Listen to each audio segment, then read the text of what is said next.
கர்த்தருடைய நாமத்தை நம்புகிற மக்களுக்கு அவர் செய்கிற நன்மைகள் ஏராளம். அது என்னவென்று கேட்போமா? சங்கீதம் 94:14. கர்த்தர் தம்முடைய ஜனத்தை நெகிழ விடாமலும் தம்முடைய சுதந்திரத்தை கைவிடாமலும் இருப்பார். இந்த வார்த்தை கேட்கிற அருமையானவர்களே, நீங்கள் அவருடைய ஜனம்தானா? எருமையாங்கிற தீர்க்கதரிசி சொல்கிறார், அவர் கொடுக்கிற எல்லா கற்பனைகளையும் வார்த்தைகளின்படி நடந்தால் நான் உங்கள் தேவனாய் இருப்பேன், நீங்கள் என் ஜனமாய் இருப்பீர்கள் என்று வாக்குரைத்திருக்கிறார்.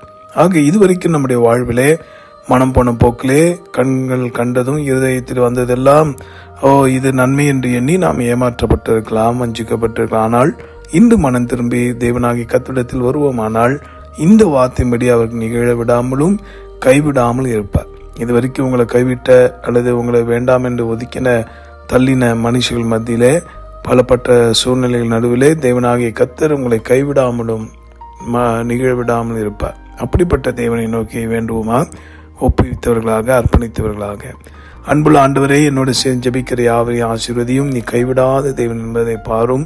உலகம், பெற்றோர், உற்றார், நண்பர் கைவிட்டால் நீ கைவிட மாட்டீர், நீங்கள் விட மாட்டீர். உம்முடைய கிருபையினாலே உமக்கு பயந்து வாழ அருள்தார். அற்புதம் செய்யும் கிருபை பாராட்டு இயேசு மூலமா ஜெபிக்கிறோம் எங்க நல்ல பிதாவே, ஆமேன். உங்களுக்காக திருப்பி நின்று ஜெபிக்கிற உங்கள் அன்பு சகோதரர் Mani Iyer. God bless you.